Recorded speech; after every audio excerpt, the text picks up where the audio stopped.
What's up, everybody? So the New York Knicks are in the playoffs right now, and we are trying to figure out how can we get our beloved Jets there. But in the meantime, you know, what are the expectations for the Jets in the 2025 season? We talked about the draft and the free agents, and now we can step back. We can look at the roster. I think probably. I mean, I know there's more moves and competition to be had, but if we're being honest, we could probably predict like 20 of the 22 starters right now, and we'd probably be pretty spot on there. So we know what it's going to be for 90% of the important players. We know who the coaches are.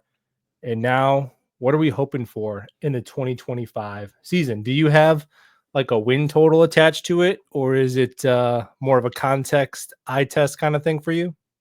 I have a range of win totals that I think is, relevant for the Jets right now. There's a very low end if things don't go the way they think that they will. And then there's the higher end range where if the coaching staff proves that they are, quite frankly, worth everything that they say they're worth, then yeah, then you can probably flirt with close to double digits. So the range is very wide. I would say it's probably anywhere between 5 to 9 wins, and nobody wants to hear, oh, let's just talk about the wide range. So I would say they're probably closer to 7 wins right now, based on how we feel about the team, or how I feel about the team, and how everything has kind of shaped out so far in the process. I mean, I'm cool with them having the utmost confidence in Justin Fields not bringing in competition.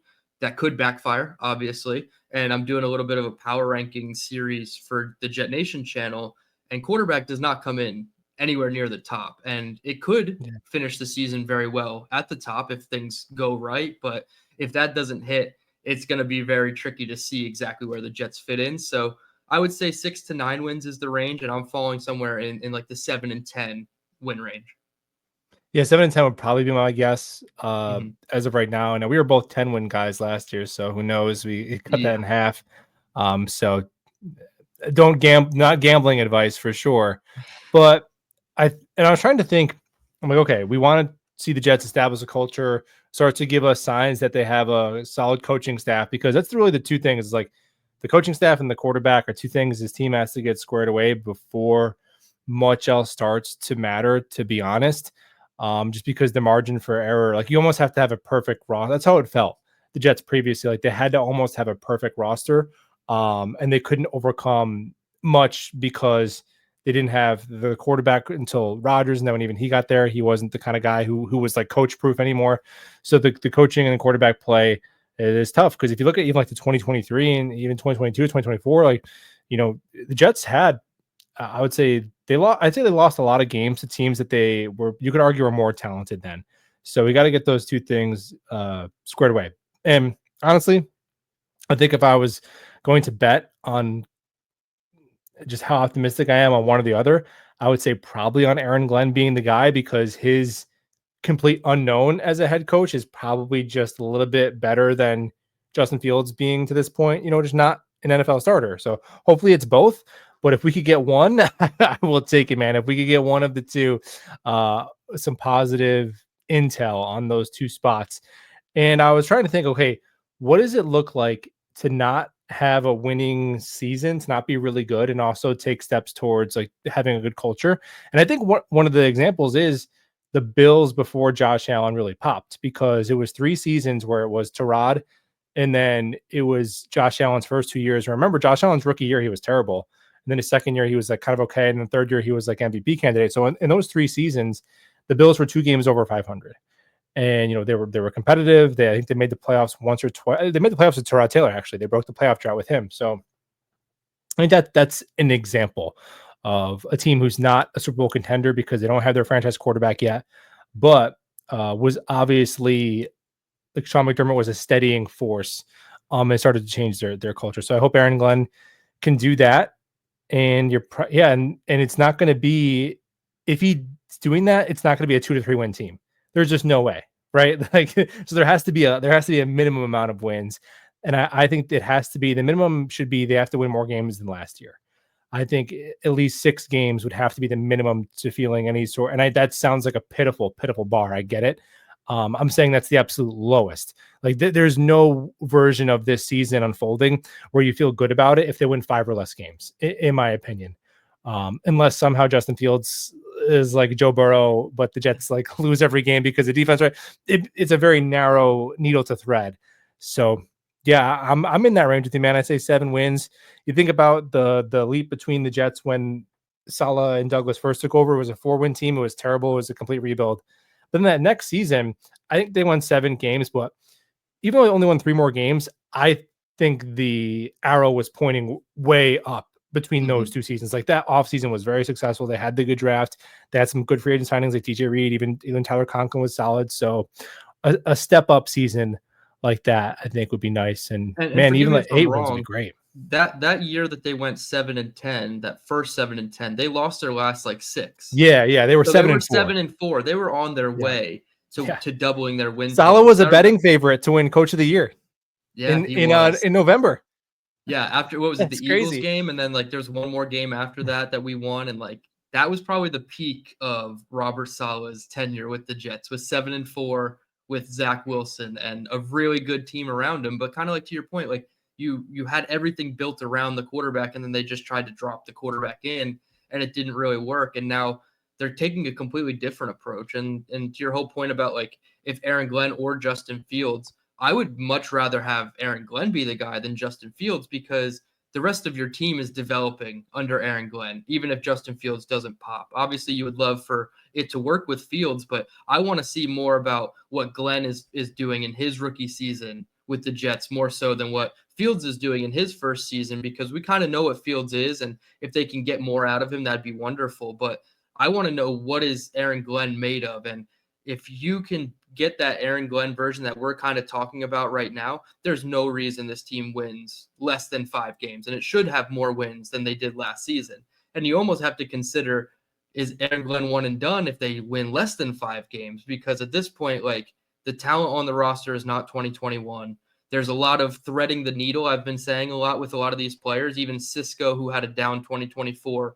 He was one of your headlining free agents. Like, you need to get the most out of these players too. Brandon Stevens as well. So there's a lot of threading the needle that has to happen, but I would much What do you rather mean by that? see, like, the coaching staff is betting on themselves. Like, Okay, got it. we're gonna get the most out of Justin Fields. We're gonna get the most out of Cisco and who's the other person I just mentioned?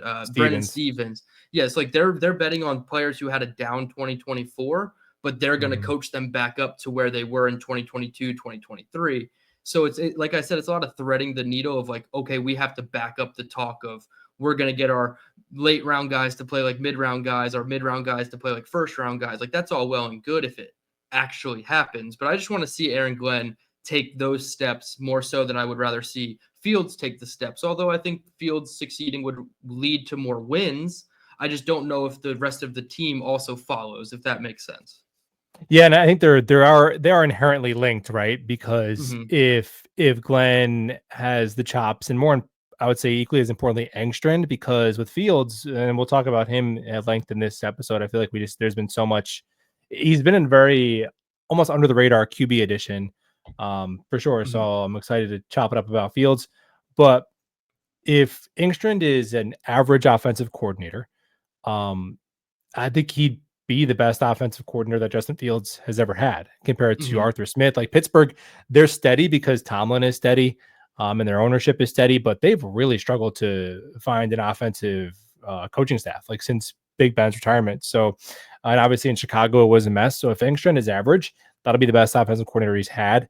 And it's hard to imagine a world in which, like, oh my gosh, Justin Fields is really amazing. He was lighting it up.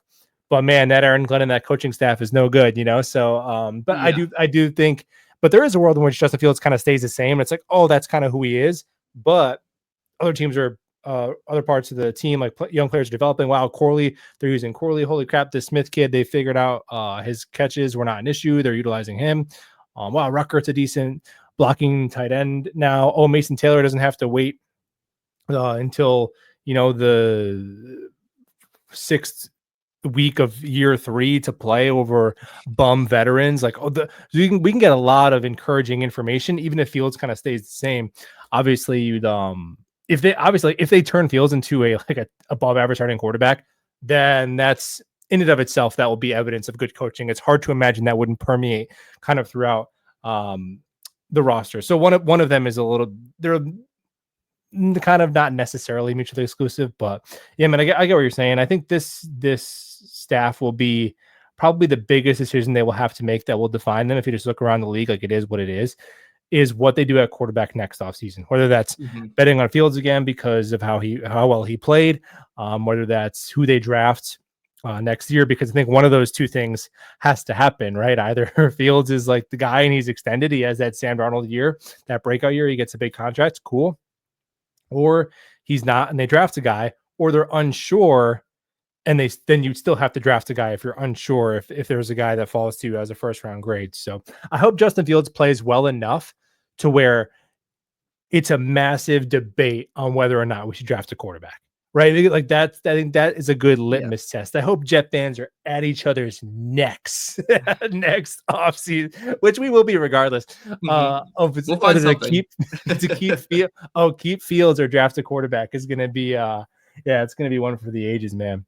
Especially, like, Yeah, depending on where we're picking in the draft, because it might not yeah, be the Sam Darnold versus Zach Wilson at 2 debate because we might not be right, picking 2, but if we're picking, like, 8th or ninth or even 11th in the draft and there's 4 or 5 top guys that are supposed to go kinda like the 2023 class where 6 went in the top 12, like, if the Jets are still in that range, it's like, you have to consider it. Yeah, and like you said, even if you're not sure, you have to take a quarterback because you can have, 3 decent quarterbacks on your team, and as long as one of them pops, that's all that matters. So if you get the rookie in and he's better than what Justin Fields has shown you over the first, 17 games with the Jets, then yeah, you have to play the rookie. So you always just have to take swings, but that's going to be the interesting debate is can Justin play well enough to the point where it's like, okay, we don't even need to consider quarterback with our first round pick. And then you're in like almost like like house money with your first round pick, your right. second round pick, because now you have the quarterback in place and you can just go and build the roster around him, which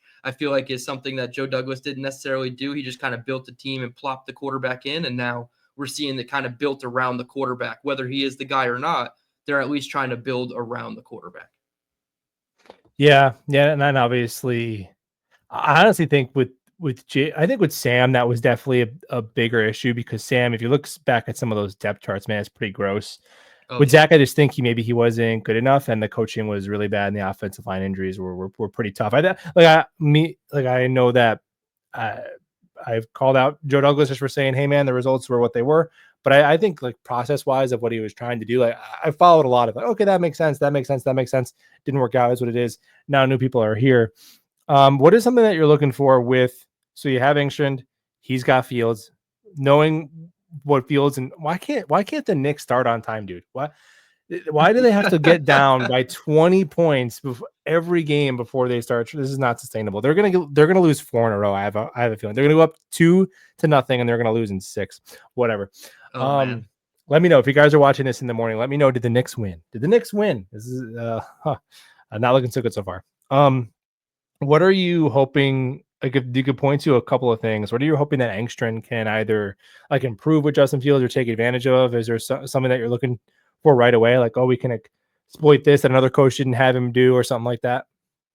Uh, I don't know if there's necessarily one thing that I'd pinpoint, but I said it when they signed him that I would like them to take advantage of his rushing ability, but I really want them to be smarter and more efficient with it. I feel like even when the Steelers were playing Russell Wilson as their starting quarterback, they would throw Justin Fields out there on 3rd and 8, 3rd and 6, and all 22 people on the field knew the ball was going to Justin Fields in some capacity, whether it was like a quarterback power run or some kind of keeper or an option play.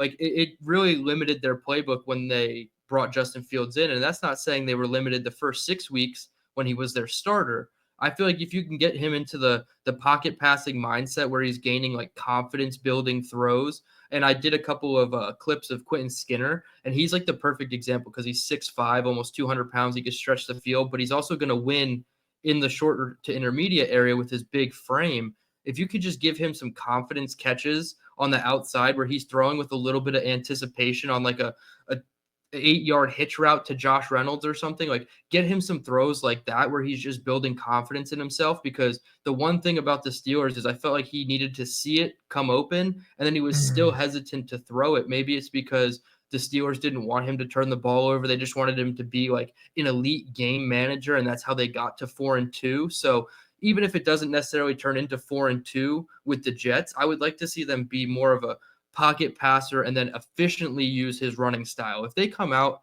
and they're doing like the Baltimore Ravens and Lamar Jackson, and he's just running all over the field, I don't know how sustainable that's going to be. So maybe more like Philadelphia, where Jalen Hurts only runs when he absolutely needs to, and he's always keeping his head downfield when he scrambles out of the pocket to throw. I noticed that a lot with Justin, is he doesn't scramble out of the pocket and his eyes just drop and he's looking to run first. He's still looking to make the throw, but he was almost like scared to make a mistake while on the run. So maybe just Pittsburgh was playing him too conservatively, and we just need to find the balance of pocket passer, anticipation, confidence, and then we can use his athleticism and his legs on the back end, or when the defense is tired, in the third quarter, fourth quarter, and then Justin Fields can really get after him. So I'm not a fan of let's just run a Naval Academy offense like the college teams do. Like I'm not with that. And although we have the horses in the backfield, let Justin pass it first. Right. I think with Pittsburgh, it made sense. And look, for them, you might say, well, the Hall of Fame coach, benched him. He still wasn't any good. It's like, yeah, that may be the case. And and Fields is being paid like the lowest of any starting quarterback that isn't on a rookie contract. Of any quarterback that is guaranteed to start week 1, he's one of the lowest paid that's not on a rookie deal. So if he goes out there and it's like, oh, he's like the 24th best quarterback in the NFL, it's like, okay, that's what the Jets paid for. And then they draft their quarterback the following year. All right. Well, I know it sounds like a lot of money that they gave him, but really in the context of quarterback pay, like it's a pretty low risk contract. So maybe that's the case. It's totally possible. But I think it's worth noting that for the Steelers last year, it was in their best interest to play the highest floor, lowest ceiling version of Justin Fields they could, because they had the second best defense in the NFL, and they were scratching and clawing to try and make the playoffs. So for them, it was like training wheels on, right? And if you look at Justin Fields last year, it was a ton of throws into the flat, and it was there were some deep shots, but it was always up the boundary and one-on-one, where it's not as risky as, having to read a defense and throw the ball over the middle, like layered throws, stuff like that. Anticipation throws, not as much of that. So they were just like, okay, give us 17, 20 points a game, and our defense is going to hang in there, and that's how we're going to win. And then when Russell Wilson came in, the last 6-7 weeks of the season, they didn't score over 17 points a game, and Russell Wilson didn't throw the ball over the middle. So it seemed like philosophically, that's kind of what they were asking their quarterbacks to do last year. For the Jets, it doesn't make sense for them to ask them to do that. Yes, he's not going to become Peyton Manning in Omaha and seeing the field like Queen's Gambit on the ceiling. He's not going to become that. But it's not worth doing the experiment unless you're going to demand him to do some more real quarterback stuff. And maybe there's more variance, and maybe it's like, oh, the bottom drops out, he's throwing all these picks, he just couldn't do it. Okay, again, is what it is. Or maybe it's like, oh, he actually had a little bit more to his game. If a coaching staff asked him to do this and was patient with him through a 17-game season of doing this, and then we're ending the season and it's like, hey, Justin Fields is like, I don't know, the 22nd best passing quarterback in the NFL, but the third best rushing quarterback in the NFL. When you put those together, it's like an average starter. Okay, that is the gamble the Jets should be willing to make. It just doesn't make sense to put training wheels on him and try and score 19 points a game again last year. No race to 20. Yeah, it doesn't make any sense. Like even if that would like make it safer and make sure your season doesn't bottom out, that shouldn't be the goal of how they use Justin Fields, in my opinion. Yeah, and you kind of hit on it earlier, and we don't know exactly what Engstrand is going to be, or this offensive coaching staff as a whole. But when you consider the possibility of Engstrand and what we think he could be, which even as like a league average offensive coordinator, the combination of him and just the offensive line is like the best Justin has seen in his entire career. So you're considering the 2 years in Chicago, or 3 years in Chicago, and then the 1 year in Pittsburgh. I think Engstrand could be better than all those offensive coordinators.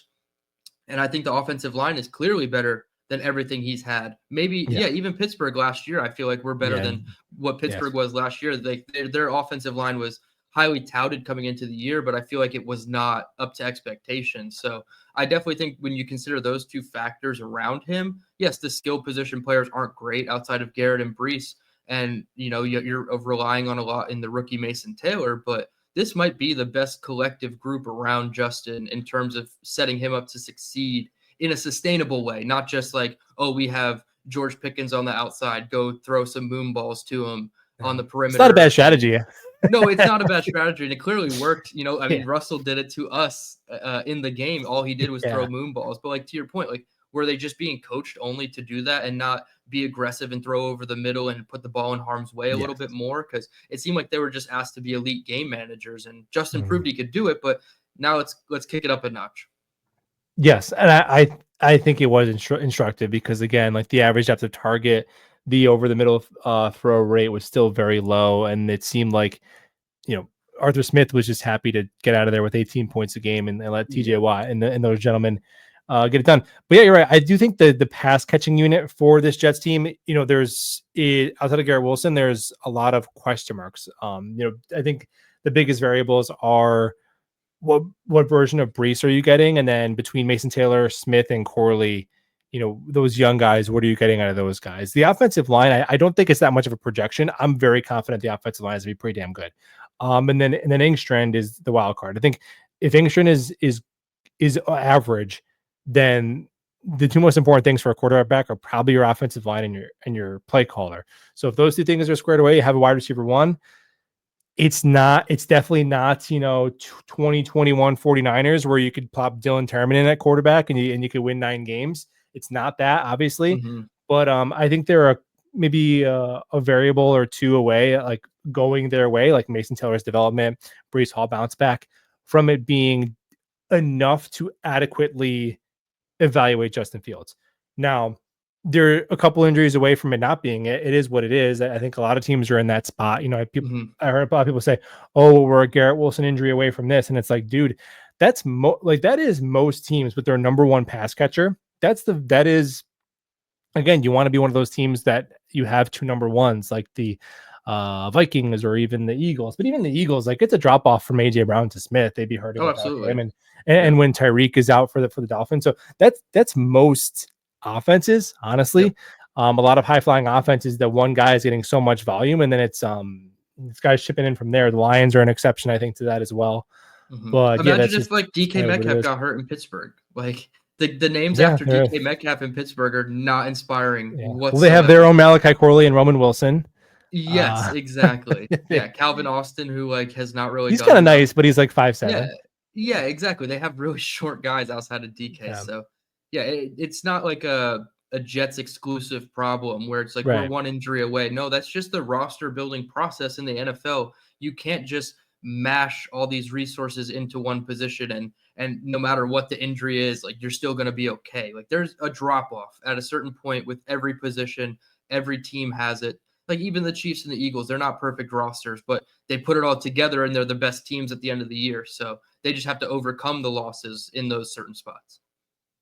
Yeah, yeah. So it'll be interesting to the one thing with Fields, and I haven't watched much of him on the Bears at all. So, but I've Mhm. watched every one of his dropbacks in Pittsburgh, and he definitely started off better and kind of got worse as it went along. But I will say I expected the accuracy to be worse because of just the nature of what you hear about him. People talk about him like he's Tim Tebow, like every throw he has just goes directly into the dirt. It's Can't like hit the no, broad side of the barn. Yeah. he's makes NFL throws like Hmm. pretty routinely. Like he's hitting guys who are open. His accuracy, I would definitely say, is below average for an NFL starter for sure. That the throws that I've watched, which is why his completion percentage was 63, which is crazy. That's now low Yeah. in the NFL. I remember over 15 years ago, over 60 was good, but now it's like if you're not high 60s, you're not accurate. Hmm. But the accuracy wasn't terrible. And he's not just fast, like he is an elite runner, like in terms of his vision, his elusiveness, his breakaway speed, his acceleration. He is an elite dynamic runner. I would say probably besides Lamar. Like I think he's a better runner than Josh Allen, than Jalen Hurts.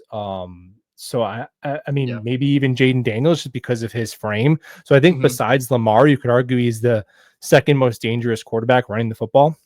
Yeah, I agree with But that. Because he can run through you and run away from you. It's not a right. matter of he just does one or the other. Like Jalen Hurts is more of the run through you, and he'll probably only pick up like 4 to 6 yards, but he's going to Right. lower his shoulder and he's going to show you why he squats 600 pounds. Justin Mhm. Fields can do that, but then he can also break away and do. I mean, I think it was Chicago. He had like a 80-yard run against the Dolphins, and he just broke away, and like nobody could catch him. So you take one bad angle at him, and he's going to punish you. Yeah, absolutely. And he is a little bit more finesse, like for a bigger dude. I think he's Yeah. powerful, but I think like if you're going to give a one of those quarterback keepers on 3rd and 3, and I think Allen to lower the shoulder and get the yard, but he's still a big strong kid. He's very fast, so you got to take Hmm. advantage of that. I think that you got to be expecting 600 minimum plus yards, and then a handful of touchdowns to add that to his production. Where if you look at his passing, I know it's the lowest bar. And obviously he doesn't throw for a lot of yards, so you have to take the volume into account. But if you look at his passing efficiency in his last 17 starts, it's like some of the best, be one of the best seasons in Jets history, up there with Fitzpatrick, Josh McCown, and Rodgers in the post Pennington Jets. It's right up there. He's like even like top 2 in like in terms of yards per attempt or points added and some Hmm. advanced analytics like that. It's pretty crazy. So he's not a complete running back. Like he can throw the ball well, but I think with Fields, the number one thing I want them to hopefully improve, and obviously the reading of the defenses is they're definitely, and I was watching Joe Blewett's film review on this, and guys can check it out and judge for yourself. But I think Joe kind of knows what he's talking about. And there definitely is, like, in terms of processing, where okay, a seasoned quarterback should be able to identify, like, okay, this is cover 2, so that's not going to be there. I need to get here now. And I Hmm. think with Fields, he's a half second late on a lot of different things. So if you're a half second late on your first read, now your second read is closed. Now you that linebacker who was green dog and your running back is charging down on the check down, and now you have to eat a sack. So that is definitely a limitation. And even though he's very athletic mechanically, he does everything kind of slow. From the time he snaps the ball, back foot hits, and the ball is out of his hand, actually it takes a very, very long time. So I think those 2 things are why his pressure to sack rate is very, very egregious. Now, obviously, not all pressures are created equal. So if there's Right. 2 guys pressuring you, if nobody's open, there's context to it. But even when other quarterbacks have gone in on his own teams, the pressure to sack rate always comes down. So that's the number one thing. If they can get him to manage pressure a little bit better, and whether that be getting it to his check down quicker, cutting the Hmm. field in half sometimes, just teaching him how to maybe process and see those tells for how to get off of certain looks quicker, being more willing to throw the ball away, like whatever the case is, because that is one thing that it's going to be tough to overcome. Those sacks are such a negative play. And I think the Jets, if I'm being honest, they were top 7 in drop rate last year. And I don't see a reason for that to necessarily drastically improve. Right. So if you're going to be a high drop team and a team that takes a lot of sacks, those are 2 things that are going to be tough to overcome. So if they can get that pressure sack rate manageable, man, that is a number one thing with Fields, because then he can be serviceable if he could do that. If his pressure sack rate is closer to 15, 16, we got a chance. If it's like where it was in Chicago, like 27, 28, like, dude, Yeah, yeah. you can't survive that way. So that's the number one thing I'm hoping they can fix. Yeah, and you kind of alluded to it, and I'll even say his time to throw, like it was in the threes, like three Yeah. seconds plus. And that's why I mentioned the offensive line. Like they might actually give him the 3 seconds this year if he needed it. And going to your drop back point, I 100% agree. And I feel like that was something even at Ohio State, which in Ohio State, the windows are much wider to throw into. So obviously you can be more relaxed. But he would get to the back of his drop and he's just sitting there and he's waiting. And then he throws like, and it kind of carried with him to the NFL. And that's also like his demeanor. Like he's just very Yeah. He's a chill guy. relaxed. He's very chill. Yeah, he's very calm, but like he doesn't have that urgency sometimes when you need him to in the pocket. So I would love to see him have that decision making of like you said, oh, these two safeties are splitting the field. This is clearly cover 2 or cover 4. These are the options that I have based on the coverage they're giving me. I can't throw a seam ball against cover 2 that's going to get picked off. Like I have to attack, the flats or the corner routes or whatever. So I would like to see him be a little bit more decisive. But I do think they planned the offense around his weaknesses, which is holding onto the ball too long. They finally given him the wall to throw it. And to your rushing point, yeah, if we see like 606 touchdowns from Justin, that's probably a good like base floor maybe for the rushing. But then you would hope that the passing takes a step up. Maybe he gets like 3,100 passing yards and 20 touchdowns. So now he has 3,700 total yards, 26 total touchdowns. You can kind of deal with whatever the turnovers are as long as they're not, stacking up. But you're averaging a little over a passing touchdown a game and a rushing touchdown every like 2 to 3 games. Like that's serviceable output for this offense where like you would actually feel really good about Justin, in my opinion.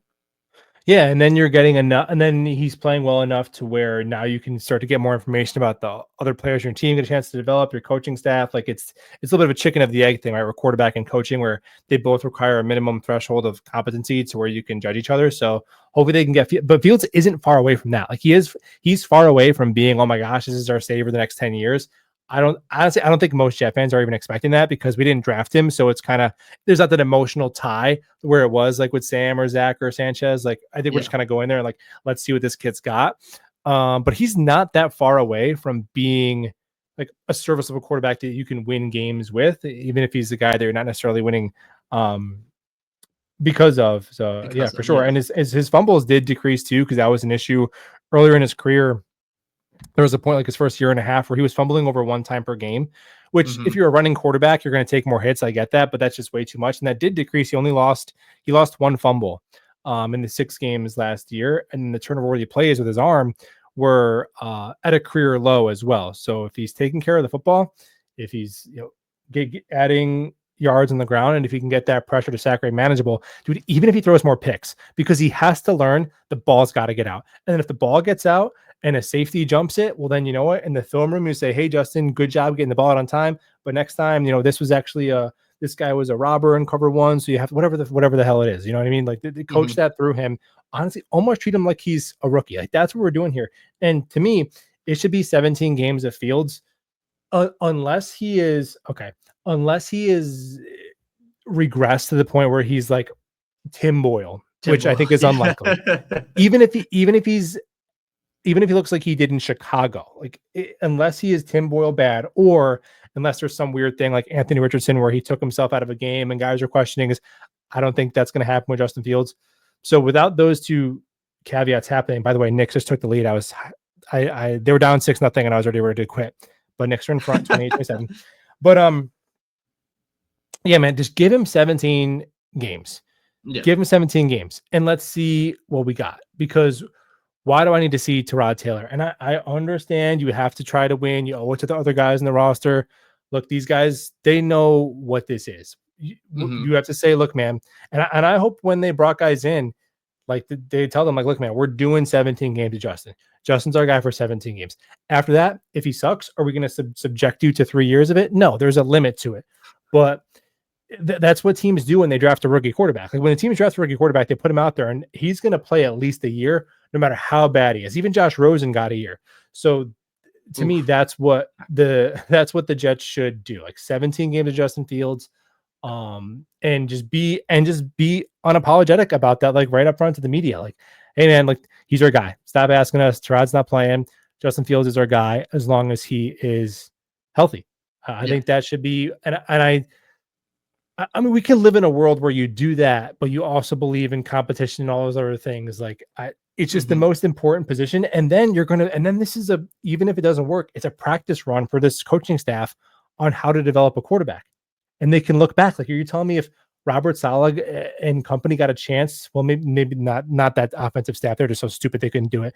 But if Robert Saleh and even Mike LaFleur, if Robert Saleh and Mike LaFleur got to redo it with a rookie quarterback, would they be the guys? Maybe not, but I'm sure there's a lot of things that they would do differently. I'm sure they learned a lot of information on their, the failures with Zach. So 17 games of freaking Justin Fields, man. Who gives a shit if Yeah. Tyrod Taylor is marginally better and can win you one more game. 17 games of Fields.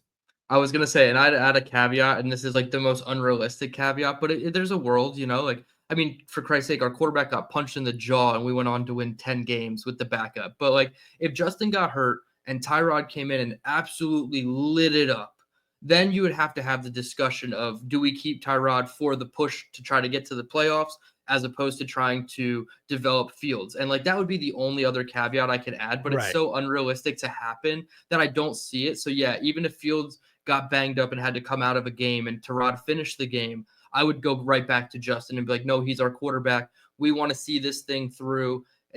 I don't think Aaron Glenn would be on the hot seat unless like they won one game or maybe two games. I feel like then it would be a question. But if you do the whole Justin Fields thing and you come out with 5 or 6 wins, but you stuck by your process and you tried to develop the quarterback, you can have development in all the other places. It's not like, oh, if Justin doesn't work, the rest of the team clearly didn't develop. No, you can have development in plenty other spots too. And then you can kind of insert the quarterback that they choose via the draft. I don't think they would go the veteran route, but then Right. you at least get to hand pick your guy. And I know they got to hand pick Fields to an extent, but you're also working with the choose your mid, like you like to coin the phrase. Mhm. And let's be honest, they chose the right mid because another mid retired. Another mid is still undecided on what he wants to do with football. Like, I think the Oh Jets yeah, made the Derek right Carr. Oh my gosh, imagine. yeah, and I think they made the right Brutal. decision here. So like, I would like to see them at least play it through 1 year, and then the kind of $10 million or whatever is attached to Justin next year is manageable with a rookie on a new deal. So Yeah, yeah. I think the situation you outlined is almost similar to Zach Wilson, Mike White, right? Because the team was winning, but it's like, yes, oh, Mike White comes in and he looks a little bit better. And yeah, so I guess in that situation, but honestly, in that situation, and I remember people telling me this at the time, and I was in favor. I'm like, no, play Mike White. He looks better. I want to see this team make the Mhm. playoffs. Obviously, Mike White kind of ended up sucking and getting hurt anyway. Yeah, But I remember people in the comments, whatever, Twitter, like, no, man, you made this investment in this quarterback. You have to see it through for at least 2 years. And in hindsight, I'm like, yeah, you're probably right. And the next time the Jets draft a quarterback, like, yeah, you probably should just have that conviction and have a plan for when you meet that adversity. Because honestly, if Justin Fields is playing to that level where you're like, oh my gosh, he's unplayable, that's on the coaching staff because he hasn't been that since his rookie yeah, year. Like last year, he was playable. Even the previous year in Chicago, like he was a playable, like top whatever 35 quarterback in the NFL. If he becomes unplayable, then that's going to be a referendum on the coaching staff. So I don't see that. I just don't see that situation right. happening and have a plan for when there's those rough patches because what happened, I know people don't like when we talk about the coaches who were previously here or compare it, but it's just whatever. Sometimes we're going to do that just to have the conversation. Hmm. When that happened with Mike White, remember there was a meeting, there was a press conference that Saleh was late to, and then right after that, like there was a player meeting with Saleh, and then he comes out and he says, "Oh, we're going to go with Mike White." Because CJ Mosley and the gentleman on defense pulled him Yes, over and we're like, Coach, we're dying, we're living and dying out here. You got to give us a quarterback who can hit a pass. And like, dude, you can. I know that's what happened. Like, let's not be act 100%. like that's not act like it's rocket science. That is what happened. Yeah, You have a player only meeting that runs late, and then you come out and say, or a player and coach, veteran player and coach meeting, and then you come out and do that. So Aaron Glenn should already have in his mind right now, in the way he's communicating it to the team, like that's not even going to be a discussion because hmm, you already know that this is Justin's shot for 1 year. So now you don't even have to make that decision because you've already laid the groundwork. You've committed to your team. You've made it obvious that this is what we're doing. And I think that is why you see Aaron Glenn come out and he like kissed Justin Fields' ass. Egregious. He glazed Justin Fields pretty hardcore at the rookie minicamp. And is that because he thinks that Justin Fields is the next Hall of Fame quarterback? No, I truly think that's instructive of him saying, look, guys, this is our guy for at least this year. So get on board because that's yep. how it's going to be. I think maybe I'm reading too much into that, but No, no, because if you drafted Shadur Sanders, the first question Aaron Glenn would have gotten is, why did Justin Fields get the first rep and not Shadur Sanders? Like, yeah, it's already a circus, and we could hear the music playing already down the street. Like, we don't need it over here. Let that circus stay. I kind of And wanted that's them to draft him in the 5th round. I know I'm sick. I know I'm sick, Oh, but I I'm like, mean, once it got to like, I'm like, wait, I'm like the we fourth definitely round, like had the what? discussion on Jake's show. I remember we had the discussion on Yeah, night 2, and then Dom and I had the same conversation in round 4 on his show. And it was like, yeah, you have to consider it just based on the positional value, but the circus of everything that's coming with it, I'm yeah. absolutely not You for already it. see it in Cleveland. It's already like Yeah. it's got to be exhausting for the coaching staff to have to talk The about a fourth clickbait round pick. pass that said that he threw it 81 and a Yeah, half air yards. You saw that one? Okay, first of all, those fields are yeah, like 35 yards long. It's like they go to the 30 and then they go back down. It's like a right. short red zone, like a condensed field. And he might have thrown it the length of that field, but there's no way it was 81. No, And they're just, engagement farming and whatnot. But like, imagine that circus just in those mini camp days with the Jets. Like, it just would not have been it at all. no. Nice. So the Knicks were up by 1 with like 2 minutes left in the first quarter, and then they ended the first quarter down 11 somehow. So that's nice. Oh my goodness. Um, but and that's what's frustrating is because some of that stuff, and it was similar to with Aaron, where it's like it's not even anything you're doing wrong, but it's how Yeah. the media is going to act about you. Like Shadur hasn't done anything wrong since being drafted to the Browns, to my knowledge, but Mhm. it's just part of it. It's part of the equation of why he fell in the draft. So, but the Jets opted not to go that route. Think about how many Sanders videos we would have had to do between the draft and now. Like how many times would we have talked about our fifth round pick? It would have been crazy. You could have a Thinking of whole week's worth of content just on Shadur yeah. Sanders if he was a Jet. Oh yeah, Somebody was like that'd be a disputing lot. the reporter who was at practice. They said Shadur completed 8 passes in team period. And then this guy went back and watched all like the highlights of like the practice, and he counted 12 passes that Shadur completed, but it wasn't team period. So like the guy was completely, going against the beat reporter. I'm like, okay, now we have fans fighting with people who are there with their eyeballs watching the kid throw the ball. And the fan pulled a clip of Shadur throwing a pass to like a staff member, like an assistant coach caught one of the passes. I'm like, Going in the book. we can't count It's that as one of the going. 12, guy. Like, come on. So it would just be an absolute zoo on social media everywhere if Shadur was with the Jets. Or, I mean, if there was just a high notoriety quarterback in the room with Justin. Like, this is Yeah. almost like the perfect quarterback room.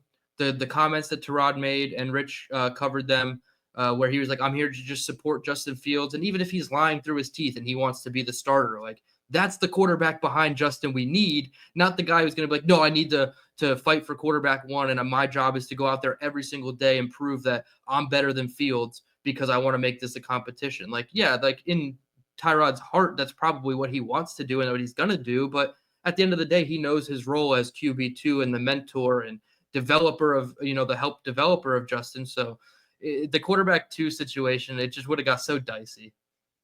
Well, temperament wise, Fields and Terod are perfect Oh yeah, they're going to be for best this friends. season. They're Mhm. and with Terod, he signed this contract 2 years expecting to be the backup and only to play if Aaron got hurt. So it's not as Right. though he was expecting to be the guy and then Fields comes in last minute. This has been his role for a while. He's comfortable with this. He's a spot starter.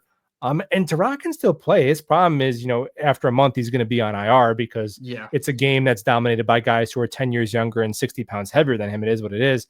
But Terod can still play. If he has to play 3-4 games, he'll give you competent quarterback play. I know it was garbage time last year, but he came in and he, immediately played pretty well when he had to come in last year. Should we talk about Arian Smith more? We have Yeah, to talk about Aaron. We absolutely. have to talk about Arian Smith every video. He is going to either be amazing or horrible. There is no in between.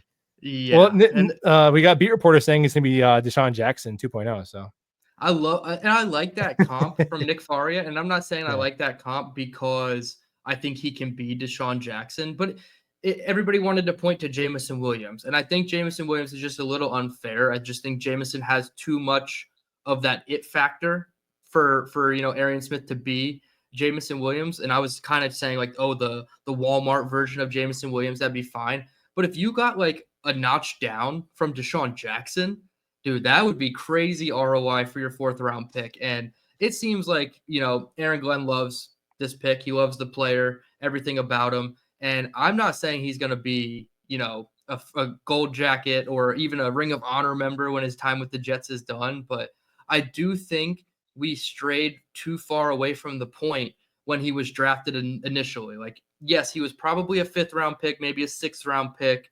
And to most teams, that's the special teams who's not going to see the field on his respective side of the ball a ton. But when you hear the plan that they have for Arian Smith, and you hear Sean Jefferson and Engstrand and Aaron Glenn in the draft phone call say, we have a plan, just come in and execute, do your job, and you're going to fit in well. Like, it sounds really cliche, but it sounds like things that Arian Smith is going to do well. It seems like his focus has been kind of recalibrated, and a lot of his 10 drops were focus drops. I would say at least 3 to 4 were probably just like lack of focus and just bad technique. And then there's a couple bad throws from Carson Beck in those 10 drops where it's like outside of his frame, and like maybe an elite wide receiver would catch it, but he just couldn't haul it in all the way. So you have to kind of look at all 10 drops independently to get and I watched a ton of his film since he got drafted. I still agree it was a reach, but the fact that they have a plan for him and that he's already making these waves as potential competition as wide receiver 2. Yes, it's not a crowded room, and it's kind of up for grabs at wide receiver 2 and especially wide receiver 3, but it doesn't mean that he shouldn't be able to go grab one of those positions. And I think that we're kind of seeing that is if he's able to add the speed element plus work on his hands, I think there's no reason why he shouldn't be in consideration for a starting wide receiver spot. I hope either one of him or Corley could be wide receiver 3, because look at Garrett's number Yeah. 1.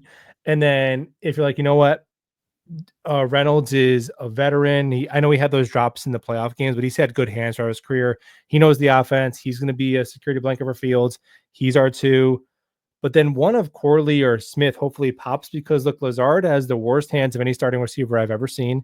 Maybe Smith, maybe it translates, but even if Smith also has the worst hands, one guy is fast and one guy is on a 4-year contract for your team. So play the guy who's fast and young over the guy who is slow and is not going to be on the Jets in 2026. Makes sense to me. I definitely think, and again, like this, the Smith pick was, I will still say, was 100% a reflection of just overall fan morale and us being pissed off because the drought has reached this point, and last year breaking our soul. Because like, go back and look, like, I mean, remember people were saying on social media like, oh my, this should be their last draft, this is crazy. And it's like, dude, Joe Douglas, look at his first draft. It was like after round 1, it was like Mims, Ashton Davis, Jabari Zuniga, James Morgan, LaMichael Pirine, Cameron Clark. I'm still talking about the first 4 rounds. For everything, nothing. So yeah, I bet you Arian Smith is going to be better than James Morgan. Like, he's going to be better than a lot. Like we talked about getting on base. Can he get on base? It's like, a 4th round pick on a wide receiver 3 or 4. It's like, yeah, like that would be, those are the kind of getting on base. The failure to do that is why the middle of this roster is completely gutted, because Carter Warren, Jeremy Ruckert, Izzy Abanikanda, James Morgan, LaMichael Pirine, back to Ardarius Stewart and Chad Hansen and Michael Clemens and Max Mitchell struck out instead of getting on base. So this kid can get on base. And if you look at was it a reach? Maybe, but all of the guys, all of the wide receivers who were burners were drafted way ahead of where the sites and the mock drafters had them. So the NFL GMs in this draft cycle clearly valued speed more than pundit consensus, because of the guys who ran between 4.30 and 4.37 being Dante Thornton, Shamir Dyke. I'm not, if I'm saying that right. DK, yeah. Yep. Jalen Lane, Arian Smith, and Ty Felton. All of them were drafted way ahead of where they were projected. I remember doing we were talking about Thornton, and we were mocking him in round 6. Like, oh, maybe we could take this guy out of Tennessee in round 6. He goes at 108. And that's why these simulators are not the gospel, man. I try to preach that every draft period, because you use PFF simulator too much, you can finesse the board however you want, and you're going to make your draft class look amazing if you can get the Dante Thorntons in the 6th round. The problem is when we say, oh, I don't want to take this wide receiver in round 3 because I know Dante Thornton is going to be there in round 6. And then when Bobby Trapio is going to be there at 72, so we don't need to take an offensive lineman at all. What did he? Didn't he go high? Didn't he go went in top the 50? second round. He went in the second round. Of course he did. Yeah, he went before Anthony Belton, who was the Packers' 2nd round pick. So I know that he was off the board before like pick 60. Yeah. So it's like we have to stop getting into that mindset of like, okay, this simulator told us this guy's a undrafted player, so I don't have to worry about him getting drafted. No, there's 32 other teams that are making their own boards. And it's, yeah, Chimere Dike, the guy that went to Tennessee from Florida, the first pick in the 4th round. A complete surprise to me. I did not Well, Tesla anticipate. too, who just missed the criteria for 40 time, but he was pretty close. Yeah, Isaac Tesla and the yeah, Lions, he was projected to be a 6th round pick. The Lions allocated 3 third-round picks to drafting this guy. yes, So yes, in this draft class, there was like 5 or 6 speedy wide receivers, and there was a handful of NFL GMs who said we're leaving with one of those guys, yep. and we're going to get him when we know we can get him. And the Jets were one of those teams. Yeah, and they clearly keyed in on the type of wide receiver they wanted, a burner. And that Mhm. was going to exclude Jalen Royals, who was the guy I wanted at the pick. But Yeah. knowing that they wanted a guy with elite speed that can take the top off, it narrowed their candidates down. And outside of Dante Thornton, Arian Smith might be one of the better ones or one of the preferred choices for me, even. Like, I would have taken Smith over DK. I would have taken Felton's him too over small. I would have taken him over Ty Felton. I would have taken him over the other guy that you mentioned, Tesla, in the 3rd round. I wouldn't have taken him over Kyle Williams, who went like high 3rd round. But you Right. get the point. It's like when you get down to that range of guys, it's like imagine what the discourse would be if we took Shamir DK. Like it wouldn't be it. Like at least Arian Smith is like we're kind of trending back up. I don't think we ever do the pendulum swing back up with Shamir DK. Like I don't think we do that. And then you got Jets fans calling him Dyke all over the place. So like it just wouldn't Well, we'd work. have Like him and Zach Kuntz on oh, the team, so when that'd you be have that duo, it's a you nice just have combo. to make it work. Preseason commentators will be Yeah. having their way with our roster.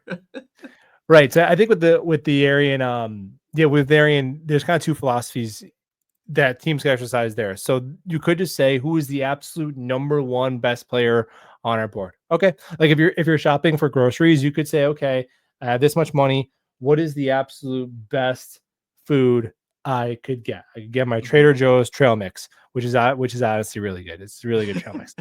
Um, yeah. And I bet you Shout didn't out think I was Trader gonna say Joe's. that one. I bet you wouldn't have pegged me for that, but Hell no. it's good. It's good. It's good. Um, or you could say, okay, there's a specific ingredient that we really need to cook the meal that we want. And even if even if bang for our buck, I don't know, that's all I got in terms of the metaphor, but in terms of specific ingredients, but we needed we needed the tomato paste or whatever to make our pasta. And even if the tomato paste isn't worth the money compared to the trail mix, like this is what we need to cook our meal that we're trying to make. So I think that was their philosophy with Arian Smith. If it works out, there'll be 40 chess geniuses. If it doesn't, then whatever. But I think he's going to be involved. And I think he's going to get a chance. And I'm excited for him because he is, again, watching him. The drops are bad, obviously, and I think that his play strength is definitely very like if a defender can get a hand on him legally, he gets knocked off his route very easily. But he is going to be probably the fastest person who steps on the field in the vast majority of Jet games this year. He is unbelievably, ridiculously It's fast. it's It's nuts. disgusting. He's It so really is. fast.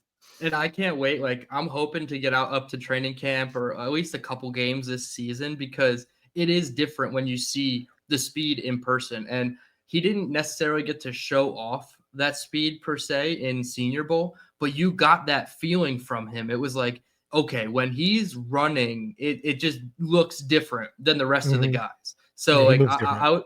I'm excited to see like what he looks like on an NFL roster. Like, just taking the top off on like a dagger concept even. And I don't know, and he's one of those guys to me that, like you said, if he is the missing ingredient in the offense, if he is the tomato paste to the Tanner Inkstrand pasta Yeah. offense, then yeah, Doesn't man, like sound so important, so you try and cook the pasta without it, man.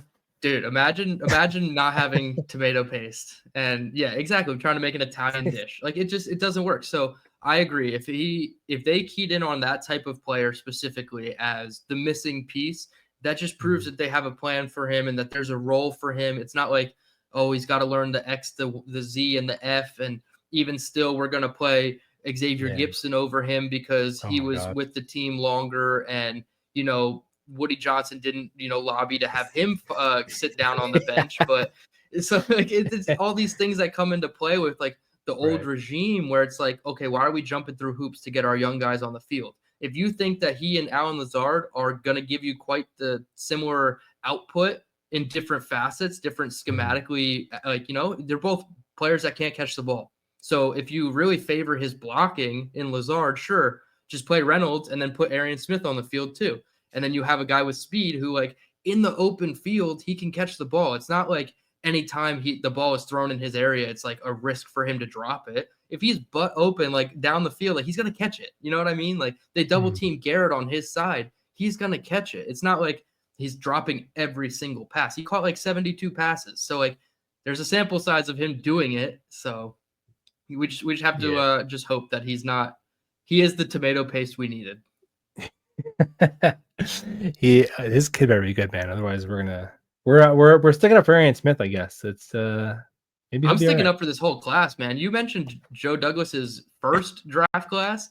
I'm looking at Joe Douglas's last draft class, man. Outside of Olu and the 2 running backs, which like Isaiah Davis is not a lock for this roster because they might like Edwards and Nwangu because of their versatility. Not saying I would do that, but like outside of Olu and the 2 running backs, you got Corley, Jordan Travis, Quantez, and Jalen Key. Like 2 of those guys are not on the team anymore. One retired and one got cut on final cutdown day. And then you have Quantez, who we like, and then Braylon Allen and Isaiah Davis, who we like as well. But like, it's not a great class. Whereas this class, you can see a path for 2026 week 1. There's 4 starters from this class on the top of their depth chart. Yeah, I made that comparison, not necessarily to kill the 2024 class because it's to be determined, and Jalen Key was Mr. Irrelevant, so he's almost like he's almost like a UDFA. But I made that and point they wanted to point hold out the pick. That just makes me mad that they wanted to keep the pick. That was Woody. He just wanted to have exactly Mr. Irrelevant just to be cool, whatever. Yeah, so stupid. Dumb. So I don't really even count Jalen Key. But you are right in the sense that, again, I think it was just morale. It was like, oh, this draft class is bad. This one pick, because if I had to bet on which draft class produces more starters, it would be this one. And honestly, even if we just look at what I think is going to be the outcome of these picks, or what is a reasonable outcome, let's even say Smith doesn't become a starting receiver. He's like a wide receiver 4. Okay. Quantez or Azariah Thomas, let's just go on the low end. Let's say he becomes a below average starting corner. Mason Taylor, dude, again, we've talked about a million times. He's going to be one of the best tight ends in Jets history if he can even just be a mediocre for a second-round pick, just because of how beleaguered the history is.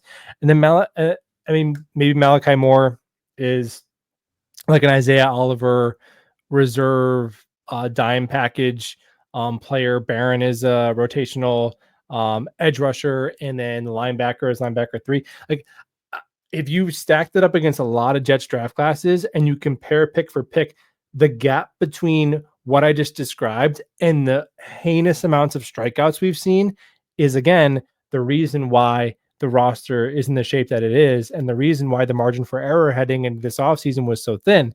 The reason why we had to throw good money after bad to sign all these veterans to plug holes, because we couldn't get on base in even those basic ways that I just mentioned. And there's compounding effects. Like, okay, well, Azariah Thomas, instead of being a just Jabari Zuniga, you're like a below average starting corner, but now we don't need to go ahead and sign a $13 million starting corner. Now we can have that money for something else, and on and on and on. Like the compounding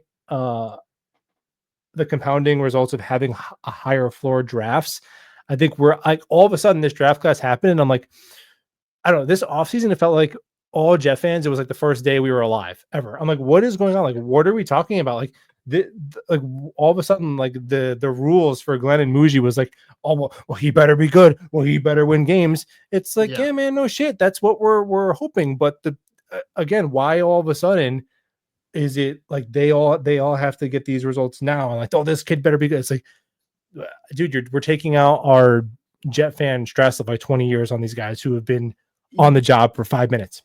I was just going to say they wanted a lot of fans wanted the 2022 class out of Muji and Glenn. And I felt like a lot of it was just because they disagreed with the direction that the team might have been going in, like whether they wanted to keep Rodgers or hire a different coach. Offense yeah, exactly. So it's Which I get it. Now we have to chase 2022, but like you said, you kind of stack it up, and it really, I mean, dude, Joe Douglas he wasn't even swinging in the mid rounds. Like, he was going down looking, like striking out looking, and he was taking draft picks. That's the worst He part. was Like, Carlos Beltran in the 2006 dude, NLCS. you can't like take a Adam Wainwright. draft pick and not like he just didn't swing. Like, that's how it felt. Like, you're actually Well, a lot of that is selecting a coaching defense. too. Like it's Yeah, draft and for sure, develop. So for that sure. we can call it that's the word, like the The regime. So regime, all yeah, of them, yeah, whatever, clump them all together. They couldn't draft and develop a no, third or fourth round pick to save their life. And there was a lot of draft classes where they had like multiple of them. So it's yes, a lot. There was a lot of meat left on the bone there. And yeah, we're gonna make those comparisons because it's like that's what we're basing it off of. And I think like here's the reasons why we're in the spot we're in, and here's where we can get better. That's why we make those cause and effect. comparisons. Yeah, Yeah, we have to talk get about on the base. past as to why we got here in the first place, like you said. So, Right. yeah, Why is Alan it's Lazard still on this team and got $25 million guaranteed? Because Denzel Mims was not drafted and developed. Right? yeah, Like pretty much. it's that why did we have to sign both Dwayne Brown and um who was the other guy and Tyron Smith and then Mhm. draft Olu Fashanu, all because And Becton Bembo. and Becton was injured. So right, but like the compounding impacts of that, where it's like, dude, just let's get on base. Although to their credit, the previous guys, like the first round picks, I felt pretty confident about. Like even if JD was the GM this draft, he would have drafted Membu too, I bet you, and that would have been fine. Like that wasn't the issue. And we've seen we've had staffs that have just burned first round picks as well. So that was and in undrafted free agency, they were pretty good too. Like the guys they got last year, 3 defensive linemen, I think you could argue are just as good as Barron or some other guys who've been drafted. So those are areas Mhm. where I hope they keep doing well, like first round picks and then UDFAs. But we gotta draft and develop. And that's where coaching really makes their mark because it's not a coincidence that Jamie and Sherwood, Michael Carter, Bryce Huff, even Tony Adams to some extent, there's no story. There's no version of that. JFM, Quincy Williams. There's no version of that on offense. Why? Mhm. Because we had a decent defensive coaching staff. Offensive coaching staff was trash. So even dude, like if Smith pops like and right away, he's just a starting receiver and looks like a starting receiver. That is going to be such a like a canary in the coal mine, but in a good way. It's going to be such a good indicator of really good things to come. Like that would be massive because it just feels like that's been impossible for the Jets for so long to have a skill player taken in the mid rounds, just being good right away, whether it be talent evaluation or coaching or the picking the player with the right mindset, whatever the case may be. Like that would be huge. Arian Smith is a good bellwether for this staff early on. Like if he pops early, that's probably going to be good news. 100%. And then you're thinking about that as the third offensive starter in the class because Right. we're already assuming Membu and Taylor are going to be tops at their position, or at least by the end of camp, they should be, Membu might start as, right tackle 2 behind Chuksa Okorafor, and then he'll eventually start or whatever. But yeah, then you get the Smith element of it. And if Smith can pop, yeah, then it shows that you have good coaching, good development. Your plan was executed at least to some degree. And then you still have the guys on defense where a bulk of your experience and talent is in the coaching staff, and they can just take those mid-round picks. And I'll even lump AZ Thomas into that, but Thomas Moore, Barron, Kiko, like all those guys, if they're able to, kind of find their stride with the defensive staff, then yeah, you're looking at this class like completely differently. Just because they didn't take a defensive tackle or the wide receiver you wanted, it doesn't mean it's a bad class. And I think even Tyler Barron was getting some love in the rookie mini Yeah. camp. And it's like, I don't have a ton of expectations for him. Like if him and Kiko end up being Chris Banjo's best friends, the special teams coordinator, I will be okay with that. But also, if Tyler Barron can push Michael Clemens off this roster even the littlest bit, then it's like a huge win in my perspective. You got the guy at pick 162 or something like that. Like to Mhm. come away with a guy who's a rotational edge player for you at pick 162, that'd be massive for this staff. Yeah, those guys get like sometimes $8 to $10 million a year. Mm-hmm. Those guys who play like 40% of the snaps at edge. Yeah, man. And you mentioned defensive tackle, and look, yeah, I was definitely we can go back and what we wish would have happened during the draft class. One thing that I think hasn't been talked about is I was hoping that there was a couple teams that aggressively positioned themselves to be in a better spot to come up for a quarterback next year, and by Yeah. trading back like within the first 2 rounds, whatever. Maybe if no one's calling it is what it is. but that was one thing I was hoping for. But dude, if if what we said just happens and like you get Smith, Pop, and they show we can get early return on investment for mid round picks, you're not going to give a shit who they took because that is going to be such a positive there's such positive news for the future of the team. Like, okay, well, whatever next year we can just get that position and they're going to hit and we're going to be, and then by year 3 we're going to have a whole filled out roster. We're not going to care the order that we collected it in. You just want to see that they can draft it and develop early. If they do that, and I have to watch Derek Nottie next to Quinnen Williams for 17 games, as upsetting as it's going to be, because it is. Let's call it what it is. Like people, oh, we signed 5 defensive tackles. Yeah, they all are fucking suck. What do you like? I don't know. Like, yeah. Okay, great, whatever. But if again they show that with the young guys and their coaching and their talent evaluation immediately shows like, oh, it's gonna be pretty good, then we're not going to care because that is going to be so much more important than where you had to play stopgap veterans this year because it was going to be at some spots anyway. Yeah, and just like to use this class as an example, if AZ Thomas and Malachi Moore as defensive backs, the position that our coach played in the NFL for 15 years, if they hit and they're in, their progress is, sustainable throughout their first year and we can see the growth, it's just going to earn confidence and trust in the fans that, like you said, now they can go get a defensive tackle and we feel like they can develop him, or they can go get a big edge or whatever and develop him in the top 2 rounds. Like now we just feel more confidence in their ability to draft and develop. So why not let them start with the positions that they feel the most comfortable with? Like I think the secondary is one of the strengths of this team, the entire secondary, and like the cornerback room as a whole. Like the cornerback room is borderline scary, dude. Like who in the league has 5 bodies deep at corner like the Jets could potentially have? Like Brandon Stevens is not necessarily like a world beater, but if you have the combination of him and AZ Thomas opposite sauce throughout the duration of the 17 games, maybe it's Stevens for 10 and AZ for the back 7, like that's a damn good duo. And then you have one of the best slot corners in the league. Obviously he's coming off an injury from last year, but that's a scary trio. And then you have 3 to 4 capable safeties in the back end. Like that could get dangerous real quick for this defense and for opposing offenses. So I'm cool with them banking on players at positions that they think they can develop. And coaches talk about this all the time. They know who their developmental coaches are. They know the position players or the position coaches that are going to get the most out of every single pick. You're telling me he's betting on Chris Harris and Dre Bly? I'm cool with that. Like those are guys that I would bet on too, just like Marquand Manuel and Tony Oden did in the last regime. Like those were the guys that they leaned on. So I'm cool with it. Even Aaron Curry with the linebackers, I think he can get his hands on Kiko and turn him into something that's serviceable, not necessarily great, but serviceable as a linebacker 3. So, and then Steve Wilkes on top of it all. Like I'm cool with the defensive staff, and I think that's where the real development is going to happen. Yeah, I don't have the defensive staff. I do see some parallels in how the staff is coming. There are some familiar things how the staff is coming together because I am pretty confident in the defensive staff. I like that they went with a veteran in Wilkes who's just gonna, he's gonna be steady, because what you wouldn't want to happen is you hire a first-time defensive coordinator as well, and then maybe he's just kind of rocky, and then Aaron Glenn has that temptation to grab the headset and take over defensive play calling. You want it to be a steady hand in Wilkes so Aaron Glenn can fully commit to trying to be just the leader, the overseer of the whole team.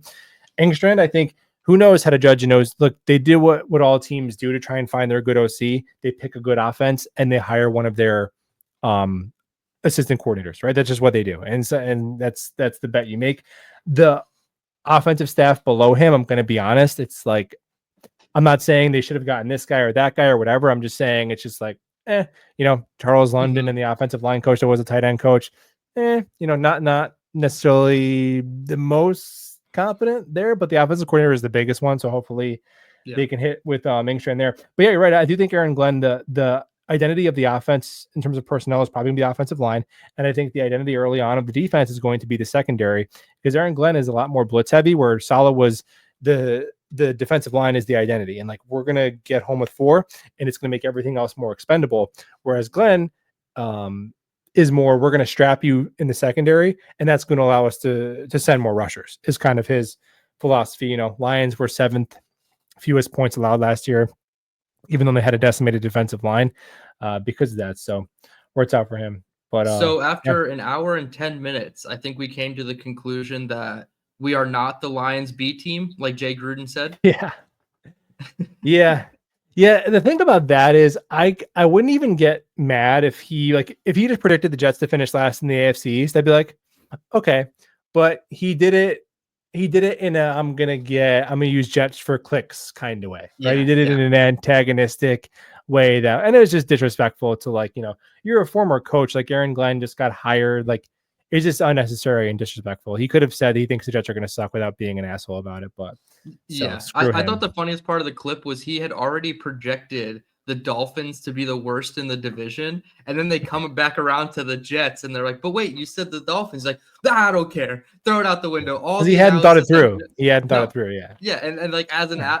as an analyst, that's your job is to like kind of think that stuff through and like Miami, you're in alphabetical order. I would assume Miami M, New York N, like you're right there with it. Like you would think you would just think about it as a little bit further in depth. But yeah, to just be like lower, lower on this, lower on Yeah. that. I'm like, okay, dude, like you could be down on this team and the regime and the like I said, the threading the needle, like that has to happen. But the lower on everything, dude, I don't know, man. Like it felt like it was very like baseless analysis.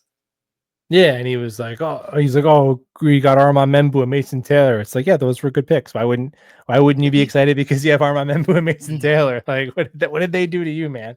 Uh, Exactly. well, that's why his record as a coach is what it is. I bet Aaron Glenn's winning percentage as a coach should be higher than his because it's a very, very low bar. So All we I shall would do is see. I'd play that video for the team in the meeting room, and then I would play the video of Jay Gruden drunk in the street when the one person like filmed him drunk as hell, like illiterate drunk, like couldn't even speak.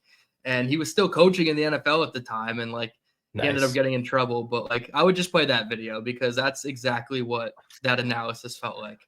Well, at least when Sean Payton dunked on us, well, he was correct. And Nate Hackett was terrible, but Sean Payton is also probably like a coach that might get Hall of Fame consideration one day. Where it's like Jay Gruden, it's like you're famous because of your brother. Like You're not that's even the probably what best it in your is. Yeah, family, yeah. no, you're the second best coach in your family. That's wild. All right, so Dylan Tereman, you've been doing some stuff at Gen Nation, man. You got your own content rolling out there. What are we expecting to see? Yeah, man, I've been doing a When's lot the of first film. car video coming? Oh, dude. Mm, come I don't on, know, man. bro. We want to I see it. don't We know if I want to could. see the Honda Civic. What do you got? What are you driving? I drive a Chevy Slowbolt, so there might be Okay. a what is it? An emotional upload from the vehicle, as Yeah. Buffalo calls them. There might be one of those coming eventually. Yeah. But yeah, just doing a lot of film breakdowns. I actually just bought a new piece of equipment that'll allow me to draw and telestrate on screen. So I'm really excited to get that in the Oh, mail and nice. start cranking out some good film content, like drawing up plays for everybody. So just trying something new. Glenn's still doing his thing with the Jet Nation Live stuff. I'm just doing my own little content here and there, little short videos, updates, film breakdowns, like I mentioned. So trying a whole bunch of new stuff as we kind of get into the dead season and we can just tinker with content and just see what gets the best engagement, because I feel like fans at this point are so specific on what they want to see that they dictate to you what your content is going to Right. be. So I've been kind of just taking it all in, listening to the comments and trying to do my own little thing, and we'll see what happens. Cool. All right, buddy. So check out that stuff at Jet Nation, and we'll be talking. See you soon. Go Jets.